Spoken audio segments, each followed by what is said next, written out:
ప్రపంచవ్యాప్తంగా పర్యావరణ పరిరక్షణకు, ఇంధన వినియోగాన్ని తగ్గించేందుకు అనేక దేశాలు కొత్త విధానాలను అమలు చేస్తున్నాయి. ఇందులో భాగంగా నెదర్లాండ్స్ ప్రభుత్వం సైక్లింగ్ను ప్రోత్సహిస్తూ వినూత్న చర్యలు తీసుకుంటోంది.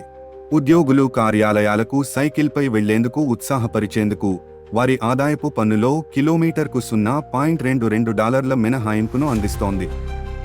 ఈ చర్యతో ప్రజలు మరింత సైక్లింగ్ వైపు మొగ్గు చూపుతున్నారు.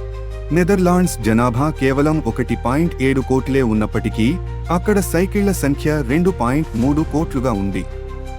ఇది దేశ ప్రజల్లో సైక్లింగ్కు ఉన్న ప్రాధాన్యతను స్పష్టంగా చూపిస్తుంది.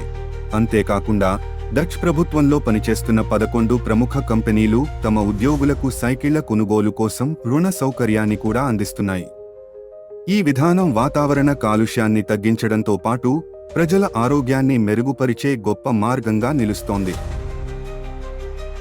ఇంధన వినియోగాన్ని తగ్గించేందుకు, వాతావరణాన్ని రక్షించేందుకు, అలాగే ఆరోగ్యాన్ని మెరుగుపరిచేందుకు నెదర్లాండ్స్ ప్రభుత్వం తీసుకున్న ఈ చర్యలు నిజంగా మార్గదర్శకంగా నిలుస్తాయి. నెదర్లాండ్స్ ప్రభుత్వం తీసుకున్న ఈ నిర్ణయం గురించి మీ అభిప్రాయాన్ని కామెంట్ రూపంలో తెలియచేయండి. ఇలాంటి ఆసక్తికరమైన విషయాలు మరింత తెలుసుకోవాలనుకుంటే మా ఛానల్కి సబ్స్క్రైబ్ చేయండి, లైక్ చేయండి మరియు బెల్ ఐకాన్ ప్రెస్ చేయడం మర్చిపోకండి.